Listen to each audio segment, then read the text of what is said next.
Hello नमस्कार साथियों, कैसे आप सब। आज हम एचपीएससी असिस्टेंट प्रोफेसर एग्जाम के अंतर्गत होने वाले सब्जेक्टिव पेपर को ध्यान में रखते हुए राजनीति विज्ञान के 10 सवाल हल करेंगे।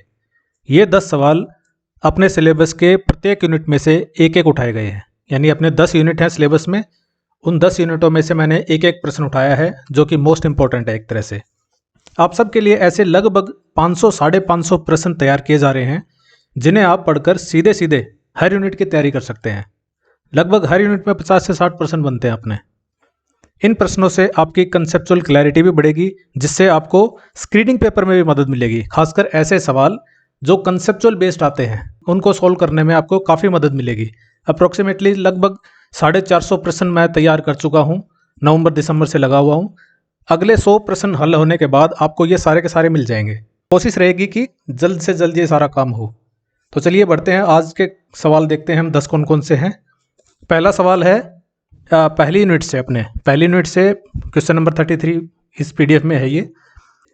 माइकल फूको की शक्ति पर दृष्टिकोण की समालोचना कीजिए। यानी माइकल फूको ने शक्ति के बारे में क्या बताया है, हमें वो बताना है इस आंसर में, और इसकी आलोचना भी करनी है।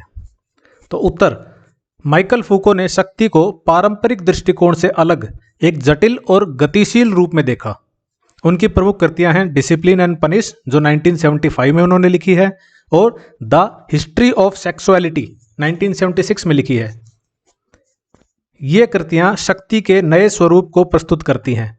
फूको के अनुसार शक्ति केवल दमनकारी नहीं होती, बल्कि यह ज्ञान, संस्थानों और सामाजिक संबंधों के माध्यम से लोगों के व्यवहार को गढ़ती है। अब इन्होंने शक्ति की अवधारणा में क्या क्या पॉइंट बताए हैं।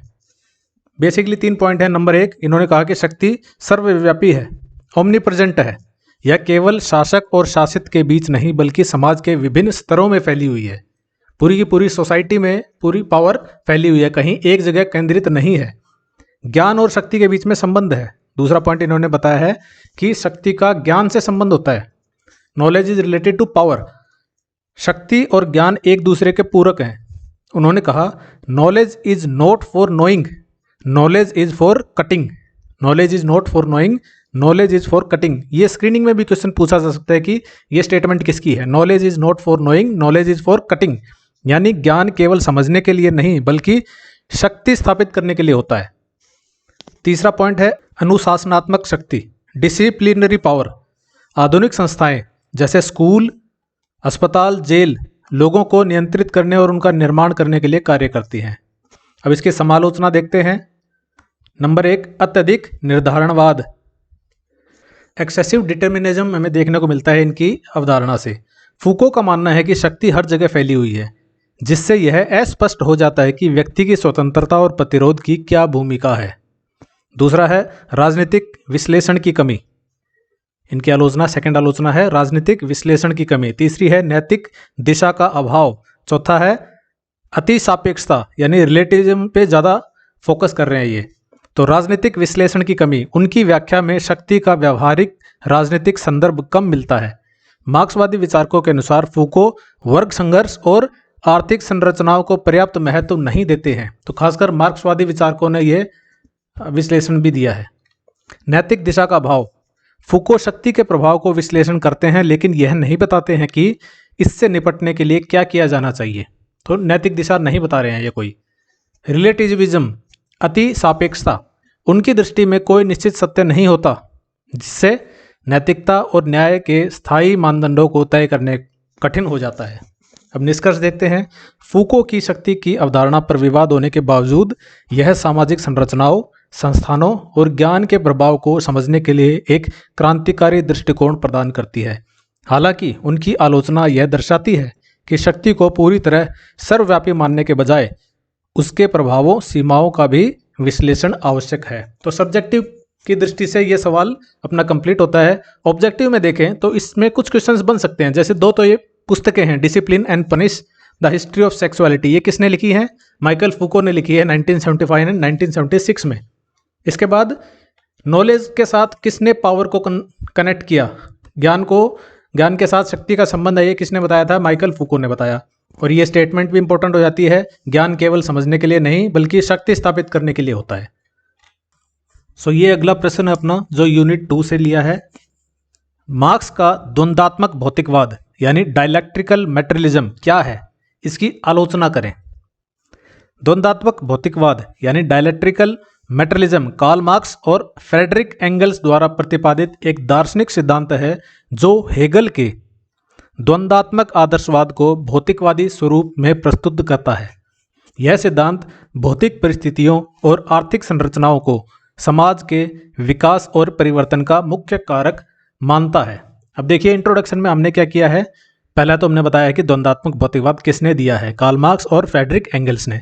दूसरा, ये आया कहाँ से अचानक से, क्योंकि ये किसी के कॉन्टेक्स्ट में आया है, हमें इसका बैकग्राउंड भी कहीं ना कहीं मेंशन करना होता है हर क्वेश्चन में।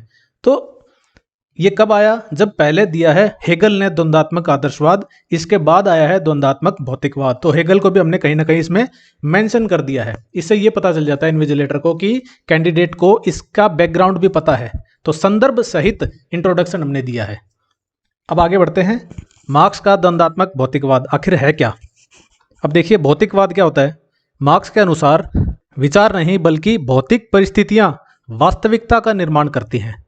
चेतना भौतिक अस्तित्व से उत्पन्न होती है, न कि इसके विपरीत। मतलब भौतिक अस्तित्व से चेतना उत्पन्न होती है, यानी पहले भौतिक अस्तित्व आएगा उसके बाद चेतना अपने आप आएगी। द्वंद्वात्मकता क्या है, डायलैक्टिक्स क्या है, यहाँ पे भौतिकवाद हमने समझ लिया। डायलैक्टिक्स क्या है, मार्क्स ने हेगल की थीसिस, एंटीथीसिस और सिंथेसिस की पद्धति को अपनाया, लेकिन उसे भौतिक संदर्भ में लागू किया। समाज के भीतर वर्ग संघर्ष एक द्वंद्वात्मक प्रक्रिया है जिसे ऐतिहासिक परिवर्तन होते हैं। तो वर्ग संघर्ष हमेशा होता रहेगा। थीसिस होगा, एंटीथीसिस होगा और उसके बाद सिंथेसिस होगा, एक फाइनल प्रोडक्ट निकलेगा। वर्ग संघर्ष और इतिहास उत्पादन के साधनों यानी मीन्स ऑफ प्रोडक्शन को नियंत्रित करने वाले शासक वर्ग और श्रमिक वर्ग के बीच संघर्ष समाज की गति को निर्धारित करता है। और चौथा पॉइंट है आधार और अधिरचना, बेस एंड सुपर स्ट्रक्चर। अब मार्क्स ने बताया कि बेस होता है सोसाइटी में एक, और उसके ऊपर सुपर स्ट्रक्चर खड़ा होता है, उसके ऊपर अधिरचना खड़ी होती है। तो आधार क्या है, किसी भी समाज का आधार है उत्पादन प्रणाली और आर्थिक संबंध।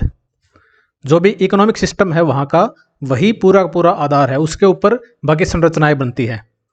और अधिसंरचना क्या है, राजनीति, धर्म, नैतिकता, संस्कृति।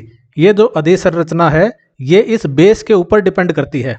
उत्पादन प्रणाली जो नियंत्रित करता है, जो वर्ग नियंत्रित करेगा वही राजनीति को नियंत्रित करेगा, वही धर्म को नियंत्रित करेगा, वही नैतिकता बताएगा क्या है, और उसी की संस्कृति ज़्यादा चलेगी। तो एक तरह से आधार के ऊपर ही अधिरचना टिकी रहेगी। आधार ही अधिरचना को निर्धारित करता है, यानी समाज की आर्थिक संरचना ही उसकी विचारधारा और संस्थानों को आकार देती है। अब इसकी आलोचना देखते हैं। द्वंद्वात्मक भौतिकवाद की आलोचना। नंबर 1, पहली आलोचना है आर्थिक निर्धारणवाद, इकोनॉमिक डिटर्मिनिज्म। मार्क्स का विचार अत्यधिक आर्थिक निर्धारणवादी, ओवरली इकोनॉमिक डिटर्मिनिस्टिक है। इसमें इकोनॉमी को ज़्यादा ही निर्धारण मान लिया गया है, हर चीज़ का इकोनॉमी पे ज़्यादा फोकस कर रहा है ये, क्योंकि यह अन्य सामाजिक, सांस्कृतिक और मनोवैज्ञानिक कारकों की भूमिका को कम करके देखता है। इतिहास में कई घटनाएं केवल आर्थिक कारणों से नहीं होती बल्कि सांस्कृतिक, राजनीतिक परिस्थितियों से भी प्रभावित हुई हैं आज तक। दूसरा पॉइंट है आलोचना का, राज्य और विचारधारा की स्वतंत्र भूमिका होती है। जो मार्क्स कह रहे हैं कि राज्य स्वतंत्र नहीं होता, जो इकोनॉमिक सिस्टम होल्ड कर रहा है, जो आर्थिक प्रणाली नियंत्रण में कर रहा है, वही राज्य को नियंत्रित करता है, मार्क्स ये कहता है। लेकिन आलोचना अपनी ये कह रही है कि राज्य और विचारधारा की भी स्वतंत्र भूमिका होती है। आधुनिक विचारकों जैसे एंटोनियो ग्राम्स्की ने दिखाया कि राज्य और विचारधारा केवल आर्थिक आधार का प्रतिबिंब नहीं है बल्कि स्वतंत्र शक्ति के रूप में भी कार्य करते हैं। तीसरा पॉइंट, तीसरी आलोचना है क्रांति का अनिवार्य सिद्धांत। मार्क्स ने भविष्यवाणी की थी कि पूंजीवाद के अंतर्गत वर्ग संघर्ष बढ़ेगा और श्रमिक क्रांति होगी, लेकिन कई पूंजीवादी देशों में ऐसा नहीं हुआ। इसके बजाय पूंजीवाद ने खुद को समय के साथ संशोधित किया। हम देखते हैं वेलफेयर कैपिटलिज्म आया बाद में, तो पूंजीवाद ने खुद को समय के साथ संशोधित किया और श्रमिक वर्ग के जीवन स्तर में सुधार हुआ, और ये क्रांति जो मार्क्स एंटीसिपेट कर रहे थे वो क्रांति हुई ही नहीं। चौथा, मानव स्वभाव की उपेक्षा। मार्क्स का सिद्धांत समाज को यांत्रिक रूप से देखता है। समाज को एक तरह से यंत्र के रूप में देख रहा है और व्यक्ति की इच्छाओं, विचारों और मनोवैज्ञानिक पहलुओं को पर्याप्त महत्व नहीं देता। तो हमने 4 आलोचनाएं भी देख ली इसकी। इसके बाद निष्कर्ष लिखेंगे। मार्क्स का द्वंद्वात्मक भौतिकवाद समाज और इतिहास के अध्ययन की एक क्रांतिकारी पद्धति है जिसने सामाजिक और आर्थिक संरचनाओं की गहरी व्याख्या की। हालांकि इसकी आर्थिक निर्धारणवाद और क्रांति की अनिवार्यता जैसी कमजोरियों के कारण इसकी आलोचना का सामना करना पड़ा। इसके बावजूद यह सिद्धांत आज भी समाज के आर्थिक और राजनीतिक विश्लेषण में महत्वपूर्ण भूमिका निभाता है। तो हमने एक तरह से इसको कंक्लूड कर लिया, एक बैलेंस सा हमने कंक्लूजन बनाया है कि भाई इसकी कुछ आलोचनाएं भी हैं, लेकिन ये आज भी कहीं ना कहीं इसमें सच्चाई है। हम देख पा रहे हैं कि राजनीति में भी वो ज़्यादा होल्ड कर पा रहे हैं जिनके पास पैसा है, जिनके पास मीन्स ऑफ प्रोडक्शन है, वही राजनीति भी कंट्रोल करते हैं और वही कहीं ना कहीं धार्मिक चीज़ें भी कंट्रोल करते हैं। चलिए बढ़ते हैं अगले प्रश्न की ओर। तो अगला प्रश्न देखते हैं हम। कौटिल्य के मंडल सिद्धांत की व्याख्या करें और वर्तमान अंतर्राष्ट्रीय संबंधों में इसकी प्रासंगिकता पर विचार करें। यानी कौटिल्य का हमें मंडल सिद्धांत बताना है। नंबर 1, तो इस क्वेश्चन के 2 पार्ट हैं। नंबर 1 हमें मंडल सिद्धांत बताना है और दूसरे पार्ट में हमने बताना है कि जो आधुनिक अंतर्राष्ट्रीय संबंध हैं जो आज के दिन चल रहे हैं उसमें मंडल सिद्धांत किस प्रकार से प्रासंगिक है। तो उत्तर, कौटिल्य यानी चाणक्य ने अपनी कृति अर्थशास्त्र में मंडल सिद्धांत प्रस्तुत किया। तो हमने बुक का नाम मेंशन कर दिया, जो अंतर्राष्ट्रीय संबंधों और कूटनीति का एक मौलिक सिद्धांत है। यह सिद्धांत शक्ति संतुलन की अवधारणा पर आधारित है। तो हमने एक टर्म भी मेंशन कर दी, शक्ति संतुलन, बैलेंस ऑफ पावर, इसकी अवधारणा पर भी आधारित है और बताता है कि राज्य को अपने पड़ोसी राज्यों के साथ किस प्रकार संबंध स्थापित करने चाहिए। तो मंडल सिद्धांत का पूरा हमने एक अच्छा सा इंट्रोडक्शन दे दिया है। अब मंडल सिद्धांत की व्याख्या बताएंगे। कौटिल्य के अनुसार कोई भी राज्य अपने निकटतम पड़ोसी से स्वाभाविक रूप से शत्रुता रखता है, जबकि उससे आगे स्थित उसका राज्य उसका मित्र हो सकता है। उन्होंने लिखा, विजिगीषु राजा सर्वदा मंडले स्थितिम पश्येत। ये उनकी स्टेटमेंट है। तो ये स्टेटमेंट वैसे आप लिख सकते हैं, ठीक है, वरना आप जनरल भी लिख सकते हैं। अगर संस्कृत का आपको थोड़ा बहुत ज्ञान है या आप याद रख सकते हैं तो लिखिए, वरना छोड़ भी देंगे तो चलेगा। पर ये स्क्रीनिंग में पूछी जा सकती है कि स्टेटमेंट किसने कही है। तो इसके अर्थार्थ लिख देंगे हम। अर्थात एक महत्वाकांक्षी राजा को सदैव अपने पड़ोसी राज्यों की स्थिति पर नजर रखनी चाहिए। उन्होंने राज्यों को 6 प्रकार में विभाजित किया है। तो 6 प्रकार के राज्य बताए हैं: अरि, मित्र, उदासीन राज्य, मध्यस्थ राज्य, विजिगीषु और द्रोही राज्य। यानी अरि का मतलब होता है शत्रु, निकटतम पड़ोसी, जो सबसे पास में पड़ोसी है वो शत्रु है। जैसे भारत का शत्रु कौन है? उसका निकटतम पड़ोसी इधर है पाकिस्तान, उधर है चाइना और इस तरफ है बांग्लादेश। तो इस तरह से निकटतम पड़ोसी जो भी है वो कहीं ना कहीं उसमें शत्रुता का भाव आएगा, क्योंकि कोई ना कोई क्लैश चलते रहेंगे राजा के साथ। कोई नदी के पानी को लेके, कोई बॉर्डर इश्यूज को लेके कोई ना कोई क्लेश हमेशा चलेगा। तो अरि होता है शत्रु राज्य, जो निकटतम पड़ोसी होगा, जो स्वाभाविक रूप से प्रतिद्वंदी होता है। मित्र कौन होता है? सहयोगी राज्य को मित्र कहा है इन्होंने। आर्य का पड़ोसी, उस पड़ोसी का उस तरफ वाला पड़ोसी वो हमारा स्वाभाविक रूप से मित्र होगा, क्योंकि वो पड़ोसी इधर भी लड़ रहा है और उससे भी लड़ रहा होगा उन्हीं मुद्दों को लेके। तो स्वाभाविक रूप से हमारी उससे मित्रता होगी। उदासीन राज्य कौन होते हैं? उदासीन राज्य वो होते हैं जो किसी भी पक्ष में नहीं होते और तटस्थ रहते हैं, न्यूट्रल रहते हैं, वो होते हैं उदासीन राज्य। उसके बाद मध्यस्थ राज्य होते हैं जो शत्रु और मित्र के बीच संतुलन बनाए रखता है। मध्यस्थ राज्य जैसे इधर चीन है, इधर भारत है, तो बीच में एक मध्यस्थ राज्य अगर होगा तो चीन के साथ हमारी लड़ाइयां कम होगी। जैसे मध्यस्थ राज्य हो गया नेपाल, लेकिन पाकिस्तान और भारत के बीच में मध्यस्थ राज्य कोई है नहीं। तो मध्यस्थ राज्य वो होगा जो शत्रु और मित्र के बीच संतुलन बनाए रखता है। विजिगीषु, विजय की चाह रखने वाला राज्य, वह शासक जो विस्तार की इच्छा रखता है, साम्राज्यवादी विचारधारा जो रखता है वो शासक विजिगीषु कहलाता है। द्रोही राज्य, वह राज्य जो अवसर देखकर किसी भी पक्ष में जा सकता है, वो है द्रोही राज्य। फिलहाल जैसे बात करें बांग्लादेश की, तो अगर कोई ऐसी परिस्थिति आ जाए, ऐसा कोई अवसर आ जाए जिसमें बांग्लादेश को लगे कि चीन का साथ देने में भलाई है, तो चीन को साथ दे सकता है बांग्लादेश। अपने पोर्ट हैं जैसे चीन को उसने दे दिए हैं किराए पे, श्रीलंका ने अपने पोर्ट्स चीन को किराए पे दे दिए हैं। इस तरह से उसको हम द्रोही राज्य की कैटेगरी में रख सकते हैं। जब ऐसा कोई अवसर आता है तब हम उसको द्रोही राज्य बोलेंगे। तो कौटिल्य ने इन संबंधों को समझते हुए 6 कूटनीतिक उपाय भी बताए हैं। तो इस सिद्धांत में पहले तो 6 प्रकार के राज्य बताए हैं और फिर 6 प्रकार के उपाय भी बताए हैं, कूटनीतिक उपाय। नंबर 1 है संधि। संधि का मतलब शांति समझौता करो। फिर विग्रह, विग्रह का मतलब युद्ध करो। तीसरा है आसन। आसन का मतलब मौके की प्रतीक्षा करना, आप कोई आसन धारण कर लो और मौका देखो कोई। उसके बाद यान। यान का मतलब सैन्य अभियान चलाना। उसके बाद आ गया संश्रय, शरण लेना। और द्वैध नीति, मिश्रित रणनीति अपनाना। तो ये सारे के सारे जो टर्म्स हैं ये आप लिखेंगे तो एक अच्छा इंप्रेशन जाता है चेक करने वाले के मन में।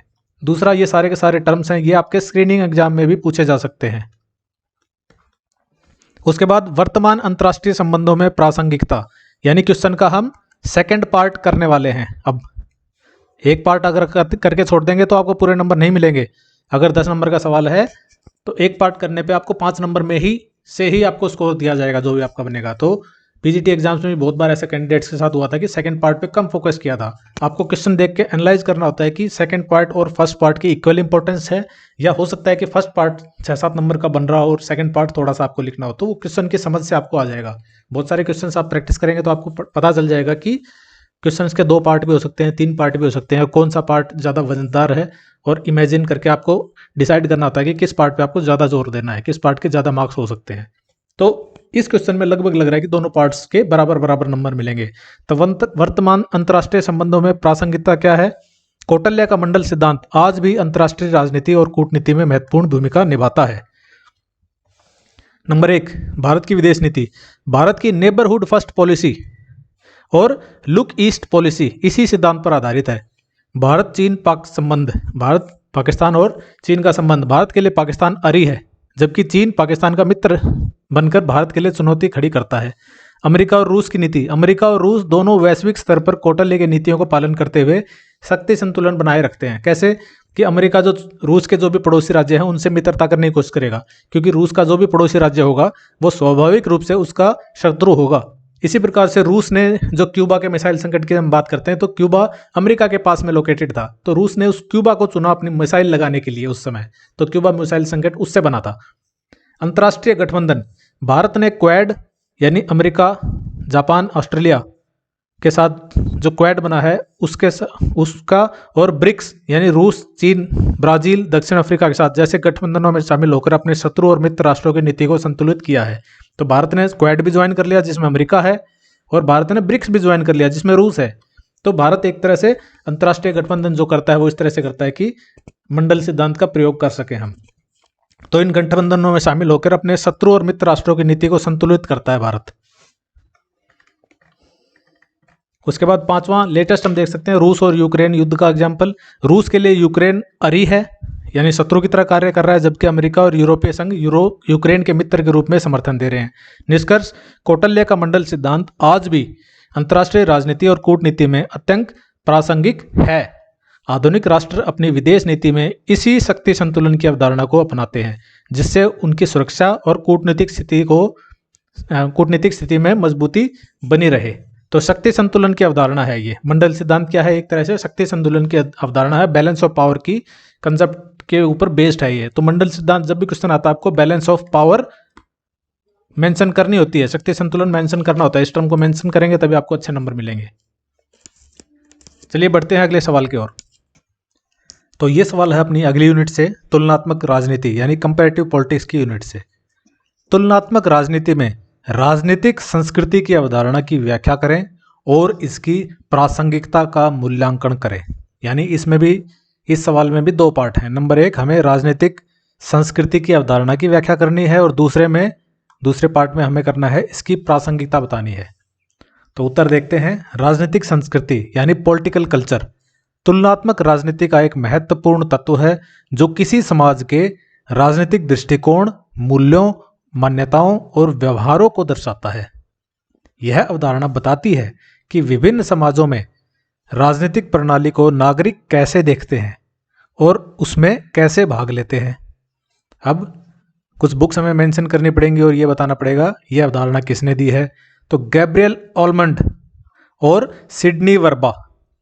Gabriel almond and Sydney Verba ने अपनी प्रसिद्ध पुस्तक द सिविक कल्चर जो 1963 में लिखी थी, इस पुस्तक में इस अवधारणा को विकसित किया और इसे तुलनात्मक राजनीति के अध्ययन के लिए महत्वपूर्ण माना। तो सिविक कल्चर बुक कई बार एग्जाम में पूछी जाती है कि ये बुक किसने लिखी है। सिडनी वर्मा और गैब्रियल आल्मंड ने लिखी है, और इसका ईयर भी पूछा जाता है। 1963 में ये किताब लिखी गई थी, द सिविक कल्चर।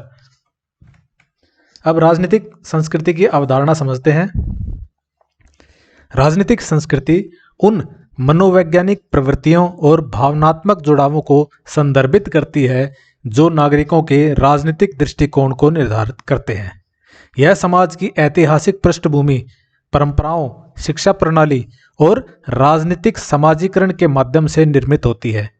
यह केवल राजनीतिक संस्थाओं तक सीमित नहीं होती, बल्कि व्यापक सामाजिक मूल्यों से भी प्रभावित होती है। तो राजनीतिक संस्कृति बेसिकली यही है कि उस पर्टिकुलर जगह में रहने वाले लोग राजनीति में कितना पार्टिसिपेट कर पाते हैं और राजनीति से कितने अपने आप को रिलेट कर पाते हैं। तो यही उस जगह की संस्कृति है, राजनीतिक संस्कृति है। तो Gabriel almond and Sydney Verma द्वारा राजनीतिक संस्कृति के 3 प्रकार बताए गए हैं, और ये 3 प्रकार कौन कौन से हैं? नंबर 1 पैरोचियल यानी परंपरागत राजनीतिक संस्कृति, दूसरी अधीनस्थ यानी सब्जेक्ट राजनीतिक संस्कृति, और तीसरी है सहभागी यानी पार्टिसिपेंट राजनीतिक संस्कृति, पीएसपी। 3 बताए हैं उन्होंने, PSP, parochial, subject and participant राजनीतिक संस्कृति। परंपरागत कौन सी है? इसमें नागरिकों की राजनीतिक जागरूकता और भागीदारी बहुत कम होती है। आदिवासी समाजों में परंपरागत सामंती व्यवस्थाओं में संस्कृति पाई जाती है।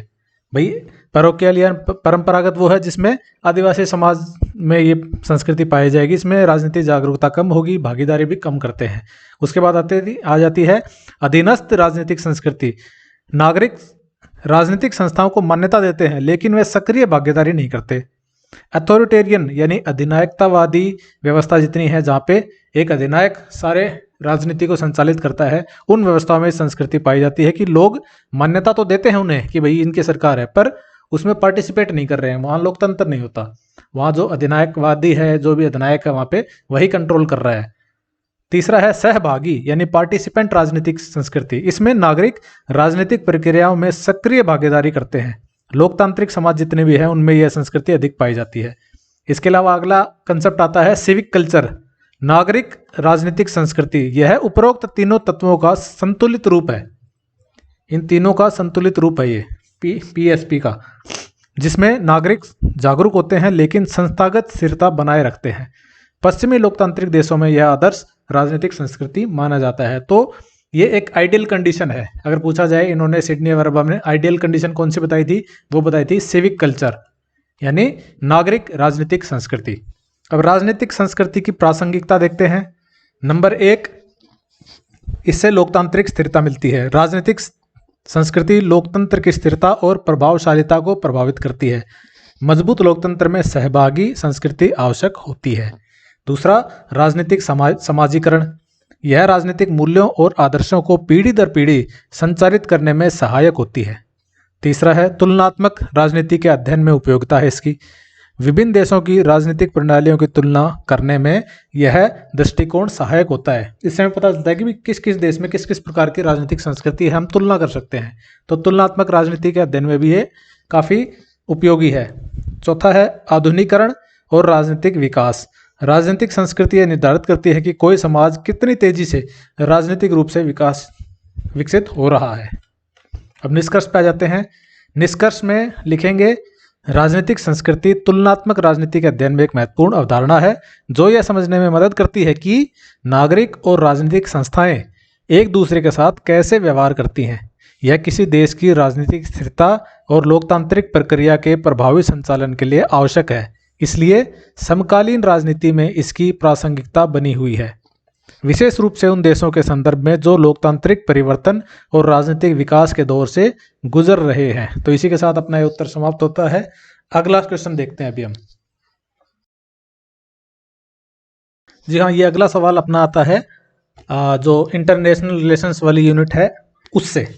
हंस मोर्गेंथौ के शास्त्रीय यथार्थवाद क्लासिकल रियलिज्म और केनेथ वॉल्स के नव यथार्थवाद यानी नियो रियलिज्म के बीच प्रमुख अंतर स्पष्ट करें। यानी हमें दोनों यथार्थवाद समझाने हैं, एक शास्त्रीय यानी क्लासिकल रियलिज्म, दूसरा नव यथार्थवाद यानी नियो रियलिज्म। तो अंतर्राष्ट्रीय संबंधों में यथार्थवाद एक प्रमुख सिद्धांत है जिसके 2 रूप हैं, शास्त्रीय यथार्थवाद और नव यथार्थवाद। हंस मोर्गनथाउ शास्त्रीय यथार्थवाद के प्रमुख प्रवक्ता थे। उन्होंने पुस्तक है पॉलिटिक्स अमॉन्ग नेशंस 1948 की। इस पुस्तक में 6 यथार्थवादी सिद्धांतों को प्रतिपादित किया है, जबकि केनेथ वॉल्ट ने थ्योरी ऑफ इंटरनेशनल पॉलिटिक्स जो 1979 में लिखी है, इसमें संरचनात्मक यथार्थवाद यानी स्ट्रक्चरल रियलिज्म के बारे में बात की है, जो कि नव यथार्थवाद स्थापना होती है इससे। दोनों सिद्धांतों में कई महत्वपूर्ण अंतर हैं। कौन कौन से महत्वपूर्ण अंतर हैं? पहला तो भाई मानव प्रकृति बनाम संरचनात्मक कारक। एक तरफ आज देखते हैं हम शास्त्रीय यथार्थवाद, दूसरा हम देखते हैं नव यथार्थवाद। शास्त्रीय यथार्थवाद मोर्गनथाउ के अनुसार अंतर्राष्ट्रीय राजनीति की मूल प्रेरणा मानव स्वभाव में निहित है। उनका मानना था कि शक्ति प्राप्त करने की इच्छा मानव स्वभाव का एक स्थायी तत्व है, जो राज्यों के आचरण को निर्धारित करता है। कि भाई मानव स्वभाव का एक स्थायी तत्व है कि शक्ति प्राप्त करनी है मानव को, और वही जो तत्व है वही देशों पे भी लागू हो जाता है एक तरह से, क्योंकि देशों को मानव ही चला रहे हैं। तो जो अंतर्राष्ट्रीय राजनीति है उसमें भी मूल प्रेरणा मानव स्वभाव में ही निहित है उसकी। नव यथार्थवाद केनेथ वॉल्स ने मानव स्वभाव की बजाय अंतर्राष्ट्रीय प्रणाली की संरचना को राज्यों के व्यवहार का मुख्य निर्धारक माना। उनके अनुसार अराजकता अर्थात कोई केंद्रीय शक्ति का अभाव होना राज्यों को शक्ति संतुलन बनाए रखने के लिए मजबूर करता है। शास्त्रीय यथार्थवाद तो कह रहे हैं कि मानव का जो स्वभाव है वही देशों के आचरण को कंट्रोल कर रहा है, और नव यथार्थवादी कहते हैं कि जो अंतर्राष्ट्रीय प्रणाली में अराजकता है, कोई एक सेंटर पावर नहीं है जो देशों को कंट्रोल कर सके। वो सेंटर पावर ना होने के कारण, कोई केंद्रीय शक्ति का अभाव होने के कारण जो राज्य हैं वो ऐसा व्यवहार करते हैं कि एक दूसरे के साथ मिलते हैं, एक दूसरे के साथ लड़ते हैं, और एक बैलेंस ऑफ पावर बनाने की कोशिश करते हैं। राज्यों के एक शक्ति संतुलन बनाने के लिए कार्य करते हैं वो। दूसरा डिफरेंस क्या है? शक्ति की अवधारणा। मोर्गनथाउ और वॉल्ट्स दोनों का देखते हैं। मोर्गनथाउ के अनुसार शक्ति स्वयं में एक साध्य है, एंड है एक। राज्य शक्ति प्राप्त करने और बनाए रखने के लिए संघर्ष करते हैं क्योंकि यह उनके अस्तित्व का मुख्य साधन है। इसके विपरीत वॉल्ट्स क्या कहते हैं? वॉल्ट्स कहते हैं कि शक्ति साधन मात्र है, शक्ति सिर्फ एक साधन मात्र है। ये तो साध्य बोल रहे हैं शक्ति को, ये साधन बोल रहे हैं, मीन्स बोल रहे हैं, जिसका उद्देश्य सुरक्षा सुनिश्चित करना है। राज्यों का मुख्य लक्ष्य सत्ता संतुलन बनाए रखना और अस्तित्व की रक्षा करना होता है। तीसरा डिफरेंस है विश्लेषण की इकाई, यानी जो एनालिसिस हो रहा है उसमें बेसिक यूनिट क्या लिया हुआ है, उस एनालिसिस में छोटी छोटी इकाई क्या है। मोर्गनथाउ और वॉल्ट्स। मोर्गनथाउ उनके सिद्धांत का ध्यान राज्य के आंतरिक कारकों जैसे नेतृत्व, नैतिकता और कूटनीति पर केंद्रित था। वॉल्ट्स वे अंतर्राष्ट्रीय प्रणाली को विश्लेषण की प्राथमिक इकाई मानते थे, न कि व्यक्तिगत राज्य को। तो यहाँ पर राज्य के जो आंतरिक कारक हैं, नेतृत्व हो गया, नैतिकता हो गई, कूटनीति हो गई, इनको ये विश्लेषण की इकाई मानते हैं। वहीं पे वॉल्ट्स मानते हैं कि अंतर्राष्ट्रीय प्रणाली कैसी है वो ही प्राथमिक इकाई है। सिद्धांत की प्रकृति। शास्त्रीय यथार्थवाद और नव यथार्थवाद। शास्त्रीय यथार्थवाद यह एक विशिष्टता यानी रिडक्शनिस्ट दृष्टिकोण अपनाता है जो राज्य के अंदरूनी तत्वों पर अधिक जोर देता है, बल्कि नव यथार्थवाद एक प्रणालीगत यानी सिस्टमिक दृष्टिकोण अपनाता है जिसमें अंतर्राष्ट्रीय संरचना राज्यों के आचरण को प्रभावित करती है। निष्कर्ष देखेंगे, हंस मोर्गनथाउ और केनेथ वॉल्ट्स दोनों यथार्थवादी सिद्धांतकार थे, लेकिन मोर्गनथाउ का यथार्थवाद मानव स्वभाव पर केंद्रित था, जबकि वॉल्ट्स ने प्रणाली की संरचना को मुख्य कारण माना। इस प्रकार शास्त्रीय यथार्थवाद शक्ति की खोज को मानव प्रवृत्ति मानता है, जबकि नव यथार्थवाद इसे अंतर्राष्ट्रीय अराजकता की देन मानता है। तो इस निष्कर्ष के साथ इस उत्तर को हम एक कंप्लीट रूप दे सकते हैं, इसको मान सकते हैं कि कंप्लीट हो गया है। कोई भी आंसर परफेक्ट नहीं हो सकता, इसमें भी आप कुछ चेंजेस करना चाहें वो कर सकते हैं, लेकिन हमें क्या होता है, हमें किसी भी एग्जाम में दूसरों से अच्छा लिखना होता है। दूसरे जो भी लिख रहे हैं उससे हम अच्छा लिखेंगे तो एक तरह से हम बुक्स मेंशन कर देते हैं, किसी स्कॉलर के स्टेटमेंट मेंशन कर देते हैं, और हो सकता है हम कुछ इसमें डायग्राम्स भी इंक्लूड कर दें। तो अगर डायग्राम्स और ऐसा कुछ पिक्चराइजेशन हम अगर इंक्लूड करते हैं तो जो आंसर है हमारे दूसरों के आंसर से ज़्यादा अच्छे दिखते हैं। चलिए बढ़ते हैं अगले सवाल की ओर। ये सवाल अपने 6ठी यूनिट में आता है, इंडियाज़ फॉरेन पॉलिसी जो यूनिट का नाम है उसमें आएगा। भारत की विदेश नीति में संघाई सहयोग संगठन SCO की भूमिका का विश्लेषण करें। ये पर्टिकुलर जो ऑर्गेनाइजेशन है ये सिलेबस में मेंशन्ड है, और प्री में तो बहुत ही ज़्यादा यानी स्क्रीनिंग एग्जाम में बहुत ही ज़्यादा चांसेस हैं इसके पूछे जाने के, क्योंकि नेट में ऐसा कोई साल जाता नहीं है जिसमें ये सवाल आए ना, हमेशा इस पे सवाल आता है। तो एससीओ के ऊपर क्वेश्चन बहुत ही, मैं प्रेडिक्ट कर रहा हूँ कि इस बार सब्जेक्टिव एग्जाम में भी आ सकता है। तो संघाई सहयोग संगठन भारत की विदेश नीति में रणनीतिक स्वायत्ता यानी स्ट्रैटेजिक ऑटोनॉमी, शक्ति संतुलन और क्षेत्रीय सुरक्षा को बढ़ावा देने वाला एक महत्वपूर्ण मंच है। तो इसमें 3 हमने ऐसे टर्म्स यूज कर लिए हैं जो इंटरनेशनल रिलेशंस में काम आते हैं। स्ट्रैटेजिक ऑटोनॉमी हो गया, रणनीतिक स्वायत्ता ना, शक्ति संतुलन, बैलेंस ऑफ पावर, क्षेत्रीय सुरक्षा, रीजनल सिक्योरिटी। तो ये ऐसे भारी भारी शब्द आप लिखेंगे तब आपका आंसर दूसरों के आंसर से ज़्यादा अच्छा निखर के आएगा। 2017 में पूर्ण सदस्य बनने के बाद भारत ने इस संगठन के माध्यम से यूरेशियन क्षेत्र में अपनी कूटनीतिक, आर्थिक और सुरक्षा रणनीति को मजबूत करने का प्रयास किया है। यहाँ पे जो नए कैंडिडेट्स हैं जो पहली बार सब्जेक्टिव एग्जाम लिख रहे हैं, वो गलतियाँ ये करते हैं कि एससीओ पूछा है, बल्कि एससीओ में ये नहीं देखते कि भारत क्या पूछा है, भारत से रिलेट करने को पूछा है। तो भारत की विदेश नीति में पूछा है एससीओ का भूमिका क्या होगी, लिखना क्या चालू कर देंगे, एससीओ कब बना था, उसमें कौन कौन से देश हैं। बुलशिट, ये जानकारी नहीं देनी है, उनको नहीं चाहिए ये जानकारी कि एससीओ कब बना था, भारत फिर उसका कब मेंबर बना, और नए मेंबर कब बने, इसका हेडक्वार्टर कहाँ पे है, इसमें कौन कौन से देश हैं, ये जानकारी उनको चाहिए नहीं। उनको ये पूछा है सीधा सीधा सवाल कि भाई एससीओ की भारत की विदेश नीति में क्या भूमिका है, बस। तो एससीओ का एक बेसिक सा आप इंट्रोडक्शन दीजिए, उसमें बेसिक आपने थोड़ा सा ये लिखा दिया है कि 2017 में भारत पूर्ण सदस्य बना है, वो भी आप चलती भाषा में लिखें, अलग से ऐसा ना लिखें। नंबर 1, क्षेत्रीय सुरक्षा और आतंकवाद विरोधी सहयोग भारत को मिलता है, ठीक है। भारत की सुरक्षा रणनीति डिफेंसिव रियलिज्म के सिद्धांत पर आधारित है, जिसमें राष्ट्रीय संप्रभुता और क्षेत्रीय स्थिरता को प्राथमिकता दी जाती है। हेनरी किसिंगर के अनुसार राज्य अपनी सुरक्षा बढ़ाने के लिए गठबंधन बनाते हैं। तो एक स्टेटमेंट अच्छी सी आप एक किसी भी स्कॉलर की दे सकते हैं, बेसिक सी स्टेटमेंट है ये, कहीं भी कई जगह आप यूज कर सकते हैं इनको, ठीक है। हेनरी किसिंगर द्वारा के अनुसार इन्होंने क्या कहा है कि राज्य अपनी सुरक्षा बढ़ाने के लिए गठबंधन बनाते हैं। इसी तर्ज पर भारत एससीओ के रैट्स यानी रीजनल एंटी टेररिज्म स्ट्रक्चर के माध्यम से आतंकवाद और कट्टरपंथ से निपटने में सहयोग कर रहा है। एससीओ में भारत अफगानिस्तान और मध्य एशिया की सुरक्षा चुनौतियों पर प्रभावी भूमिका निभा सकता है। दूसरा पॉइंट, शक्ति संतुलन और भू राजनीतिक रणनीति। भारत की विदेश नीति नियंत्रित बहुसंरेखण यानी मेजर्ड मल्टी अलाइनमेंट पर आधारित है।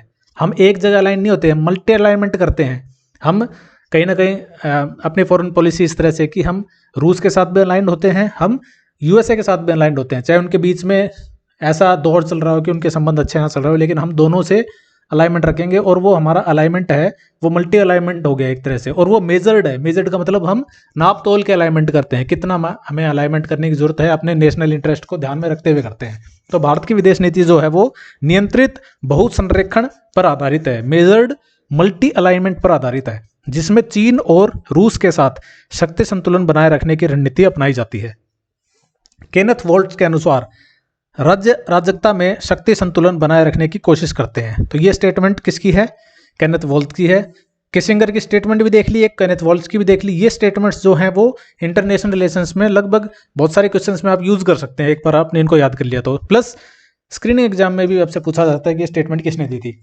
एससीओ भारत को चीन और पाकिस्तान के साथ कूटनीतिक बातचीत का अवसर देता है। यानी हम जानते हैं कि भारत के जो संबंध है वो चीन के साथ भी अच्छे नहीं है और पाकिस्तान के साथ भी अच्छे नहीं है, लेकिन एक ऐसा प्लेटफॉर्म है जिसमें चीन भी है, भारत भी है, पाकिस्तान भी है, तो उस प्लेटफॉर्म पे एक अवसर में मिल जाता है कि कूटनीतिक बातचीत हम कर सकें। क्योंकि वैसे नेता पर्सनली एक दूसरे से नहीं मिलते हैं, बहुत कम मिलेंगे। जब भी कोई ऐसा विवाद होता है, अपने रिलेशन जब भी खराब होते हैं तो नेता आपस में नहीं मिलते। हम भी देखते हैं कि अपने रिलेशन किसी गांव में किसी के साथ खराब हो तो हम उससे नहीं मिलेंगे, लेकिन कोई गांव में सामूहिक कार्यक्रम होता है जहां पे सब लोग इकट्ठे होते हैं, वहां पे हमारे पास एक अवसर हो जाता है कि उनसे बातचीत की जाए। तो इसी प्रकार से एससीओ भारत, चीन और पाकिस्तान को कूटनीतिक बातचीत करने का अवसर देता है, जिससे सीमा विवाद और रणनीतिक मतभेदों को कम किया जा सके।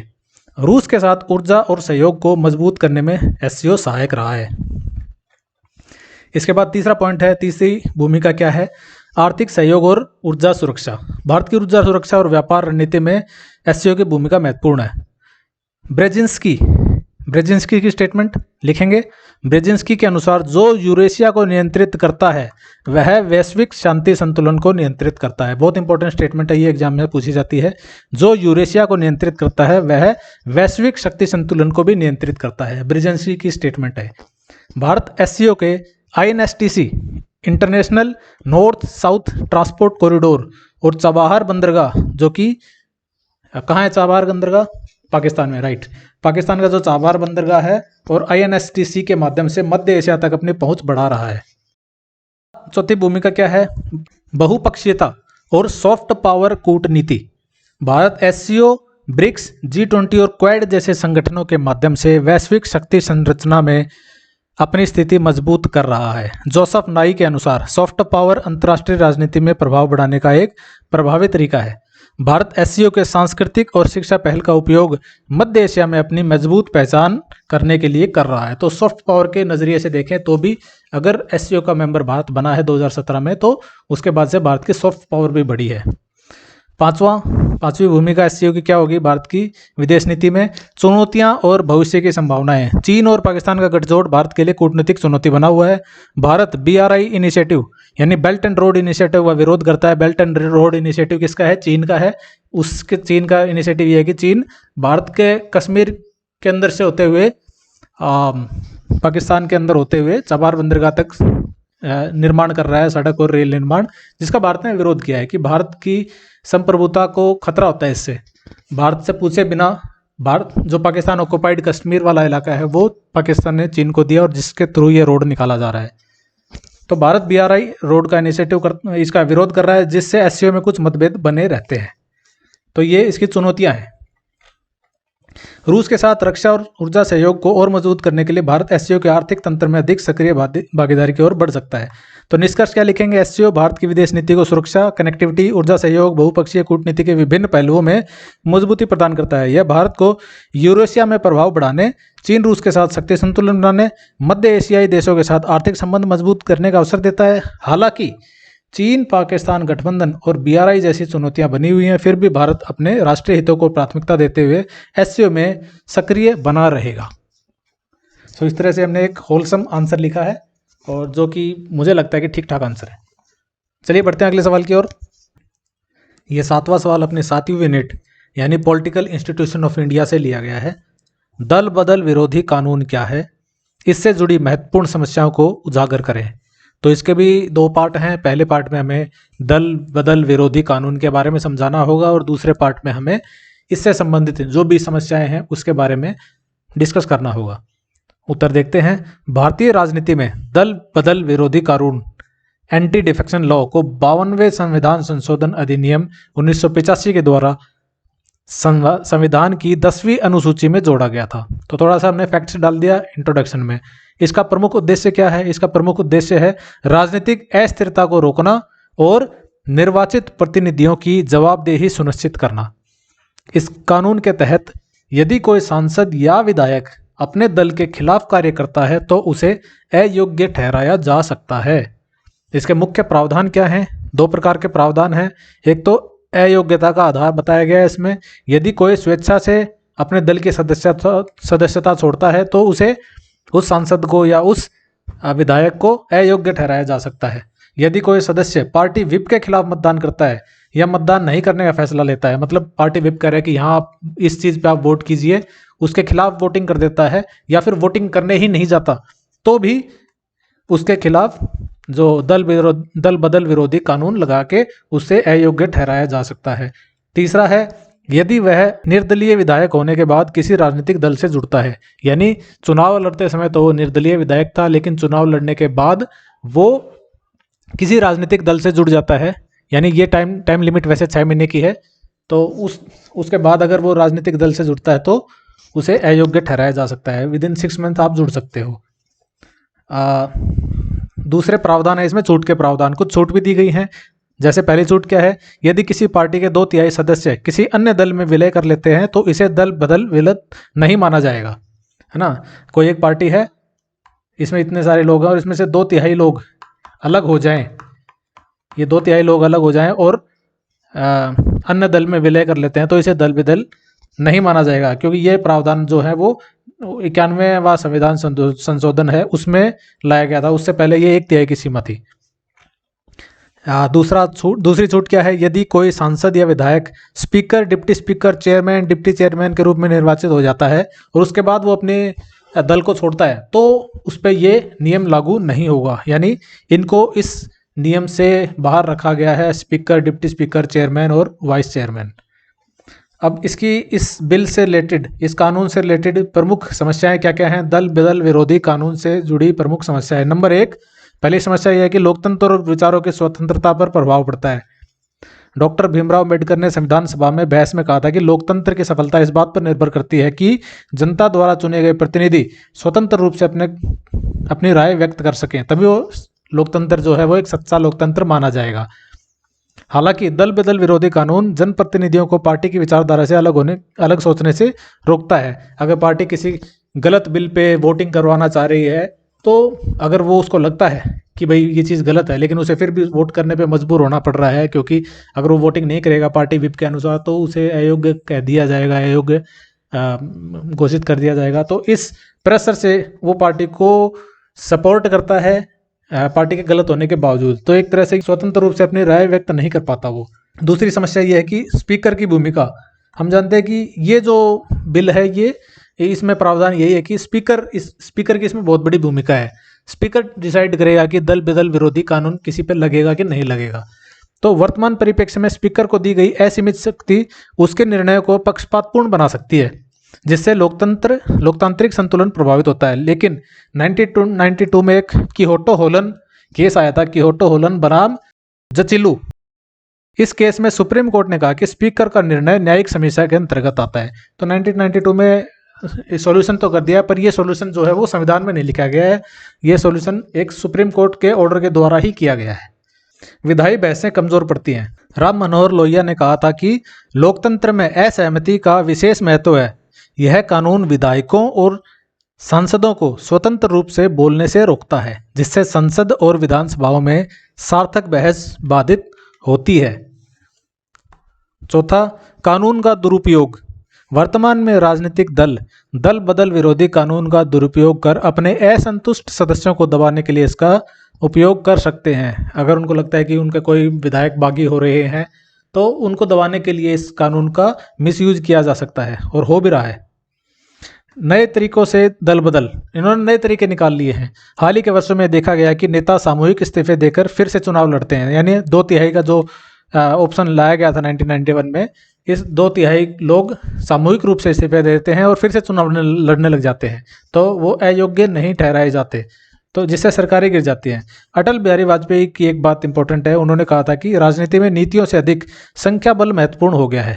यह कानून इस समस्या को रोकने में विफल रहा है, क्योंकि विधायकों और सांसदों ने नए तरीकों से सत्ता परिवर्तन को जारी रखा है। तो निष्कर्ष में हम लिखेंगे कि भाई इसमें कुछ सॉल्यूशंस लिखने की कोशिश कर सकते हैं। महात्मा गांधी की इंपॉर्टेंट स्टेटमेंट है। महात्मा गांधी ने कहा था कि राजनीति का उद्देश्य सत्ता की सेवा नहीं बल्कि जनता की सेवा होना चाहिए। दल बदल विरोधी कानून राजनीतिक स्थिरता बनाए रखने के लिए आवश्यक है, लेकिन इसमें सुधार की आवश्यकता है। विशेष रूप से स्पीकर के निर्णय की न्यायिक समीक्षा अनिवार्य होनी चाहिए, जैसे कि सुप्रीम कोर्ट ने कियोटो होलन केस में कहा था। विधायकों को नीति निर्माण में स्वतंत्र रखने का अधिकार मिलना चाहिए। दल बदल को रोकने के लिए सख्त दंडात्मक प्रावधान लागू होने चाहिए। इस तरह यह कानून यदि सही सुधारों के साथ लागू किया जाए तो लोकतंत्र की रक्षा के लिए और राजनीतिक स्थिरता बनाए रखने के लिए सहायक हो सकता है। चलिए बढ़ते हैं अगले सवाल की ओर। यह सवाल अपनी यूनिट 8, अपने सिलेबस की यूनिट 8 से लिया गया, जिसका नाम है political processes in India. Unit 8 का यह सवाल है, डॉक्टर BR अम्बेडकर और महात्मा गांधी के दलित उत्थान संबंधी विचारों की तुलना करें। जो कास्ट वाला सब्जेक्ट टॉपिक है पॉलिटिकल प्रोसेसेस इन इंडिया में, उससे क्वेश्चन बन के आता है। बहुत इंपॉर्टेंट क्वेश्चन है, यूपीएससी में पूछा गया है, अलग अलग स्टेट पीसीएस में भी पूछा गया है, और ये इंटरव्यू में भी पूछा जाता है ये सवाल कई बार। तो BR अम्बेडकर और महात्मा गांधी ने दलित उत्थान संबंधी अलग अलग तरह के विचार दिए थे, उनके बारे में हमें तुलना करनी है। डॉक्टर BR अम्बेडकर, भीमराव अम्बेडकर और महात्मा गांधी दोनों ही भारतीय समाज में दलितों की स्थिति सुधारने के लिए प्रतिबद्ध थे, लेकिन उनके दृष्टिकोण और कार्यप्रणाली में महत्वपूर्ण भिन्नताएं थी। अंबेडकर ने दलितों के लिए समान अधिकार, सामाजिक न्याय और स्वतंत्र पहचान की वकालत की, जबकि गांधी ने अस्पृश्यता के उन्मूलन और हिंदू समाज में सुधार पर जोर दिया। BR अम्बेडकर के विचार देखते हैं। अंबेडकर जाति व्यवस्था के पूर्ण उन्मूलन के पक्षधर थे, इसे समाज में असमानता का मूल कारण मानते थे।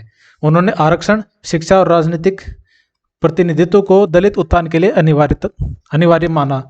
उनका मानना था कि दलितों को हिंदू धर्म की सीमाओं से बाहर निकलकर एक स्वतंत्र पहचान बनानी चाहिए। इसलिए उन्होंने 1956 में बौद्ध धर्म अपनाया। वो चाहते थे कि हिंदू धर्म में रहते हुए कभी भी दलितों का उत्थान नहीं हो सकता। अगर दलित अपना उत्थान चाहते हैं तो हिंदू धर्म की सीमाओं से बाहर निकलो और फिर अपनी स्वतंत्र पहचान बनाओ। अब इनकी पुस्तक है एनहिलिएशन ऑफ कास्ट, जाति का उन्मूलन, इंपॉर्टेंट बुक है ये। इसमें कहा कि जातिवाद को खत्म किए बिना दलितों को मुक्ति संभव नहीं है। महात्मा गांधी के विचार देखते हैं। महात्मा गांधी ने दलितों को हरिजन, भगवान के लोग कहा और अस्पृश्यता के विरुद्ध अभियान चलाया। वे हिंदू धर्म में रहकर ही सुधार के पक्षधर थे। एक तरफ जहाँ पे बी आर अम्बेडकर चाहते थे कि हिंदू धर्म छोड़ो, उसकी सीमाओं से बाहर निकलो, फिर अपने स्वतंत्र पहचान बनाओ, वहीं महात्मा गांधी मानते थे कि हिंदू धर्म में रह के ही सुधार होने चाहिए। वे चाहते थे कि दलितों को मंदिर प्रवेश मिले, शिक्षा और समानता का अधिकार मिले। 1932 में पूना समझौता में गांधी और अंबेडकर के बीच मतभेद उजागर हुए। गांधी ने दलितों के लिए अलग निर्वाचिका, सेपरेट इलेक्टोरेट का विरोध किया था, जबकि अंबेडकर इसे दलितों की राजनीतिक स्वतंत्रता के लिए आवश्यक मानते थे। अंबेडकर चाहते थे कि अलग निर्वाचिका मिले, दलितों को सेपरेट इलेक्टोरेट मिले, लेकिन गांधी इस बात पे अडिग थे कि उनको ऐसा नहीं मिलना चाहिए, बल्कि गांधी ने ये फेवर किया था कि उनके लिए अलग से रिजर्वेशन दी जाएँ। तो उसके बाद जितने भी इलेक्टोरेट्स हैं उनमें उनको रिजर्वेशन मिली थी, सेपरेट इलेक्टोरेट नहीं मिले थे। गांधी ने यंग इंडिया पत्रिका में लिखा कि अस्पृश्यता का उन्मूलन हिंदू धर्म की शुद्धि का अनिवार्य अंग है। अब तुलना देखेंगे, मूल आधार जाति व्यवस्था पर विचार देखते हैं। जाति को जड़ से खत्म करना चाहते थे ये महात्मा गांधी, जाति में सुधार चाहते थे और अस्पृश्यता का विरोध करते थे। समाधान क्या देखा? अंबेडकर के अनुसार समाधान क्या था? संविधान था, दलितों को शिक्षा दो, आरक्षण दो, स्वतंत्र धर्म अपनाने का अधिकार दो। महात्मा गांधी किस चीज में समाधान देखते थे? महात्मा गांधी के अनुसार समाधान था हिंदू समाज में सुधार करो और उच्च जाति के लोगों से समानता की अपील करो। राजनीतिक दृष्टिकोण, B R Ambedkar separate electorate चाहते थे, अलग निर्वाचिका मांगते थे, और महात्मा गांधी दूसरी तरफ संयुक्त निर्वाचिका के समर्थन करते थे, जिसमें वो दलितों के लिए अलग से आरक्षण के लिए अलाउ करते थे। अस्पृश्यता उन्मूलन यानी अनटचेबिलिटी कैसे खत्म होगी, उसके लिए बी आर अम्बेडकर ने बोला कि कानून आधारित सुधार होना चाहिए, कानून लाओ और फिर सुधार करो। और गांधी चाहते थे नैतिक और धार्मिक सुधार से भी ये काम किया जा सकता है, लोगों में नैतिकता और धार्मिक भावनाएं लाओ और अपने आप अस्पृश्यता लोग करना बंद कर देंगे। तो निष्कर्ष देखेंगे, दोनों नेताओं का उद्देश्य दलित उत्थान था, लेकिन अंबेडकर ने संवैधानिक अधिकारों पर बल दिया, जबकि गांधी ने सामाजिक सुधार का रास्ता अपनाया। अंबेडकर ने दलितों को स्वतंत्र नेतृत्व और आत्मनिर्भरता का संदेश दिया, जबकि गांधी ने समानता और भाईचारे की वकालत की। तो इस तरह से इसको लिख सकते हैं अब, और इसके साथ साथ आप नोट्स भी बनाते रहिए ताकि आपके काम आएंगे नोट्स। थोड़ा सा हो सकता है फास्ट जा रही हो वीडियो, बट मैं जानता हूँ कि सारे के सारे पोस्ट ग्रेजुएट हो आप और नेट क्वालिफाइड भी हो, तो आप मैनेज कर लोगे, क्योंकि बहुत ज़्यादा टाइम वेस्ट करने का फ़ायदा नहीं होता इन वीडियोज़ को धीरे धीरे बनाने का। आप आंसर लिख सकते हो, बल्कि मैं तो ये भी चाहता हूँ कि आप महंगे महंगे लोगों के कोर्सेज ज्वाइन ना करें, उसका कोई फ़ायदा नहीं है। 100 घंटे 150 घंटे पढ़ाएंगे, कोई लॉजिक नहीं है आपके पास। आप पढ़े लिखे बच्चे हो, है ना, ग्रेजुएट, पोस्ट ग्रेजुएट, कईयों ने बीएड भी कर रखी होगी, नेट क्वालिफाइड है, पीएचडी कर रहे हैं कुछ लोग। तो आपके पास बस कंटेंट होना चाहिए। अगर कंटेंट होगा, आप पढ़ सकते हैं, तो आप टीचर बनने जा रहे हो, है ना, तो आप स्टूडेंट नहीं हो, आप टीचर बनने जा रहे हो, तो आपके पास कंटेंट होना चाहिए, बस आप उससे समझ लोगे, क्योंकि आपने सारी चीज़ें कहीं ना कहीं पढ़ी हुई है पहले से। चलिए बढ़ते हैं 9वें सवाल की ओर। यह है अपना 9वां सवाल, जो 9वीं यूनिट से है। पब्लिक एडमिनिस्ट्रेशन वाले यूनिट है 9वीं और 10वीं। अब अगले 2 सवाल जो होंगे वो पब्लिक एडमिनिस्ट्रेशन से होंगे। लगातार कर लेते हैं। लोक प्रशासन और नए लोक प्रशासन में अंतर की व्याख्या कीजिए। Public administration and new public administration में क्या अंतर है, उसकी व्याख्या कीजिए, क्योंकि सिलेबस में ये टॉपिक मेंशन्ड है, इसलिए इंपॉर्टेंट क्वेश्चन है ये। लोक प्रशासन एक पारंपरिक प्रणाली है जो सरकारी नीतियों के कार्यान्वयन और प्रशासनिक प्रक्रियाओं पर केंद्रित है। 1960 के दशक में अमेरिका में उत्पन्न नए लोक प्रशासन यानी न्यू पब्लिक एडमिनिस्ट्रेशन ने पारंपरिक प्रशासन की जटिलताओं और इनकी जन उत्तरदायिता की कमी को दूर करने का प्रयास किया। अब इसका डिफरेंस देखेंगे, लोक प्रशासन बनाम नए लोक प्रशासन। परिभाषा, यहाँ है लोक प्रशासन, यहाँ है नया लोक प्रशासन। ये सब पॉइंट्स हैं, इन पॉइंट्स को हम देखेंगे। परिभाषा, सरकारी नीतियों को प्रभावी ढंग से लागू करने की प्रक्रिया को ही लोक प्रशासन कहा जाता है। नया लोक प्रशासन क्या है? प्रशासन को अधिक जन केंद्रित और सामाजिक न्याय उन्मुख बनाने की प्रक्रिया है ये। इसमें जनता पे ज़्यादा फोकस रखा जाएगा। यहाँ पे सरकारी नीतियों को ज़्यादा फोकस रखा जाता है, सरकारी नीतियाँ अच्छी होनी चाहिए, प्रभावी होनी चाहिए। यहाँ पे जनता पे ज़्यादा फोकस किया जाता है, जनता के अनुसार सरकारी नीतियाँ बननी चाहिए। उत्पत्ति, औद्योगिक क्रांति के बाद विशेष रूप से वुड्रो विल्सन के लेख द स्टडी ऑफ एडमिनिस्ट्रेशन द्वारा प्रेरित है, तो इंपॉर्टेंट बुक है ये, स्क्रीनिंग में भी पूछी जा सकती है। नए लोक प्रशासन की उत्पत्ति 1960-70 के दशक में हुई है। अमेरिका में सामाजिक असमानताओं और प्रशासन की बढ़ती आलोचनाओं के कारण विकसित हुआ ये। बेसिकली ये बिहेवियरलिज्म जब आया था, व्यवहारवाद, उसके बाद से ये नया लोक प्रशासन विकसित हुआ है 1960-70 के दशक में, और लोक प्रशासन हुआ था औद्योगिक क्रांति के बाद। प्रमुख विचारक की बात करें तो लोक प्रशासन में प्रमुख विचारक है मैक्स वेबर, लूथर गुलिक, हेनरी फैयल। वहीं न्यू पब्लिक एडमिनिस्ट्रेशन के मुख्य विचारक हैं ड्वाइट वॉल्डो, फ्रेडरिक्सन। प्रमुख सिद्धांत, नौकरशाही का सिद्धांत, हायरार्की का सिद्धांत, श्रेणी क्रम का, एफिशिएंसी का सिद्धांत, दक्षता का, इस पर आधारित सारे के सारे सिद्धांत हैं इनके। और न्यू लोक प्रशासन के सिद्धांत जो हैं वो सामाजिक न्याय, लोक उत्तरदायित्व, निष्पक्षता यानी social justice, public responsiveness, equity, ये सारे इन सब के आधार पे ही सारे सिद्धांत बनाए गए हैं। प्रशासनिक दृष्टिकोण देखें तो लोक प्रशासन का प्रशासनिक दृष्टिकोण, प्रशासन राजनीति से अलग है और केवल कार्यान्वयन पर केंद्रित है, राजनीति से अलग मानते हैं ये लोग। लेकिन 1960-70 के बाद जो नया लोक प्रशासन आया है उसमें प्रशासन को राजनीति से जोड़ा गया, जिससे सामाजिक परिवर्तन का साधन माना गया कि इंटरलिंक्ड है वही है। अब बिहेवियरलिज्म हम जानते हैं कि व्यवहारवाद में इंटरलिंकिंग किया गया था सारे के सारे डिसिप्लिन्स को। कोई भी एक सब्जेक्ट है वो अकेला आइडेंटिटी नहीं रखता, बल्कि इंटरलिंकेज है कहीं ना कहीं। पॉलिटिकल एडमिनिस्ट्रेशन है वो पॉलिटिकल साइंस से रिलेटेड है, पॉलिटिकल साइंस है वो सोशोलॉजी से कहीं ना कहीं रिलेटेड है, क्योंकि सोसाइटी ही डिसाइड करती है कि किस प्रकार की वहाँ पे पॉलिटी चलेगी। इकोनॉमिक्स से रिलेटेड है, तो ये सारे के सारे इंटरडिसिप्लिन इंटर रिलेटेड हो गए हैं सब। लक्ष्य की बात करें तो यहाँ पे लक्ष्य है एफिशिएंसी आए, प्रभावशीलता आए, अर्थव्यवस्था अच्छी बने। वहीं पे नए लोक प्रशासन की उसके लक्ष्य हैं लोक सेवा हो, समानता हो, सामाजिक परिवर्तन हो। कार्यशैली, कठोर नियमों और नौकरशाही प्रक्रियाओं का पालन करता है ये। दूसरी तरफ न्यू पब्लिक एडमिनिस्ट्रेशन लचीलेपन और जन भागीदारी को बढ़ावा देता है। निष्कर्ष देखें तो नया लोक प्रशासन का एक उन्नत और अधिक जन केंद्रित रूप है, एक उन्नत और अधिक जन केंद्रित रूप है जो सामाजिक न्याय, समानता और नागरिकों की बढ़ती अपेक्षाओं को ध्यान में रखता है। जॉर्ज फ्रेडरिक्सन ने इसे लोक प्रशासन की संवेदनशील क्रांति कहा, जो प्रशासन को केवल एक तकनीकी प्रक्रिया से हटकर समाज की सेवा करने वाली संस्था में बदलने का प्रयास करता है। चलिए बढ़ते हैं अपने अगले सवाल की ओर। 10वां सवाल 10वीं यूनिट से, पब्लिक एडमिनिस्ट्रेशन की यूनिट से। तो ये अपना आज का आखिरी सवाल, 10वां सवाल। सूचना का अधिकार आरटीआई कानून का भारत में शासन पर क्या प्रभाव पड़ा है? सूचना का अधिकार अधिनियम 2005 भारत में पारदर्शिता और जवाबदेही को बढ़ावा देने वाला एक क्रांतिकारी कानून है। यह नागरिकों को सरकारी नीतियों, कार्यक्रमों और वित्तीय मामलों की जानकारी प्रदान करने का अधिकार देता है। इससे प्रशासन में सक्रिय जन भागीदारी सुनिश्चित होती है। जॉन स्ट्रॉट मिल के कथन यहाँ पे लिख सकते हैं हम इंट्रोडक्शन में। उन्होंने कहा था कि लोकतंत्र में सूचित नागरिक ही सबसे प्रभावी नागरिक होते हैं। तो कोई भी इंट्रोडक्शन जब हम लिखने जाते हैं तो कोशिश कीजिए उस इंट्रोडक्शन को दूसरों के इंट्रोडक्शन से ज़्यादा अच्छा बनाया जाए। कहीं ना कहीं आप किसी स्कॉलर के स्टेटमेंट लिख सकते हैं उस टॉपिक से रिलेटेड। अब जैसे सूचना का अधिकार है तो हम जॉन स्ट्रॉट मिल की स्टेटमेंट लिख रहे हैं कि लोकतंत्र में सूचित नागरिक ही सबसे प्रभावी नागरिक होते हैं। क्यों होंगे भाई? अगर नागरिक के पास सूचना है तो उतने ज़्यादा प्रभावशाली होते हैं वो लोकतंत्र में। आरटीआई का शासन का प्रभाव क्या क्या पड़ा? नंबर 1, पारदर्शिता और उत्तरदायित्व में वृद्धि हुई है। ठीक है, ट्रांसपेरेंसी बढ़ी है, रेस्पॉन्सिबिलिटी गवर्नमेंट की बढ़ी है। तो सरकारी निर्णय लेने की प्रक्रिया अधिक खुली हुई है। सरकारी फंड योजनाओं में भ्रष्टाचार को उजागर करने में मदद मिली है। जैसे 2G स्पेक्ट्रम घोटाला और आदर्श घोटाला आरटीआई के माध्यम से सामने आए। भ्रष्टाचार की कमी हुई है भाई आरटीआई की वजह से। नागरिक सरकारी दस्तावेजों की जांच कर सकते हैं जिससे अवैध गतिविधियां उजागर होती हैं। आरटीआई कार्यकर्ता अरविंद केजरीवाल को मैग्सेसे पुरस्कार भी मिला और बाद में तो दिल्ली के सीएम भी बने थे ये, क्योंकि उन्होंने आरटीआई के माध्यम से भ्रष्टाचार विरोधी अभियान चलाया।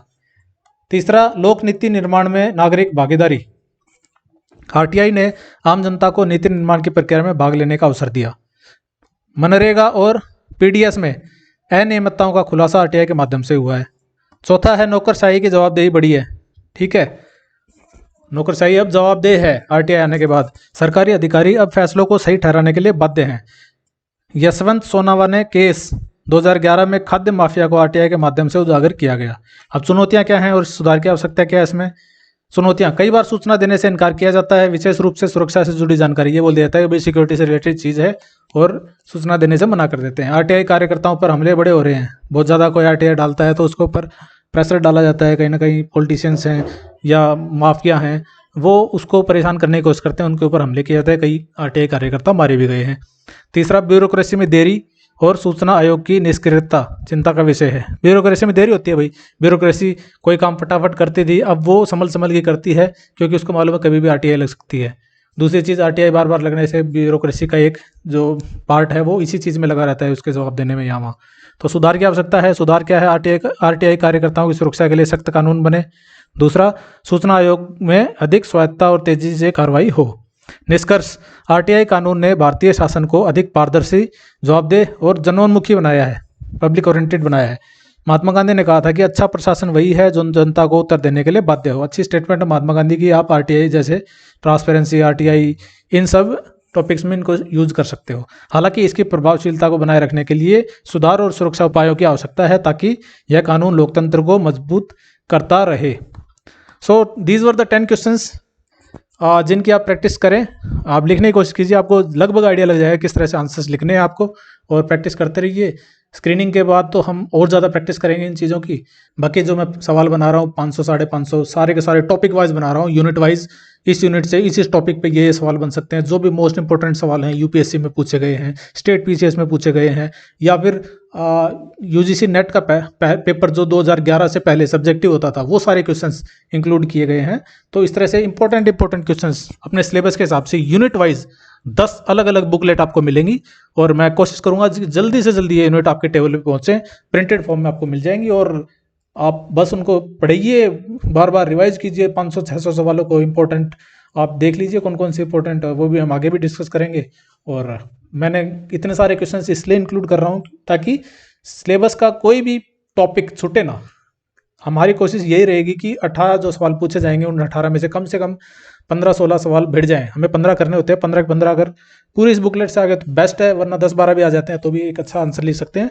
और बाकी भी होलसम नॉलेज इतनी ज़्यादा आपकी बढ़ जाएगी इन सब क्वेश्चन से कि आप कोई भी क्वेश्चन बना के भी लिख सकते हैं उसके बाद। तो तैयारी करते रहिए, मिलते हैं नेक्स्ट वीडियो में एक नए टॉपिक के साथ। Till then bye bye, take care, Tata.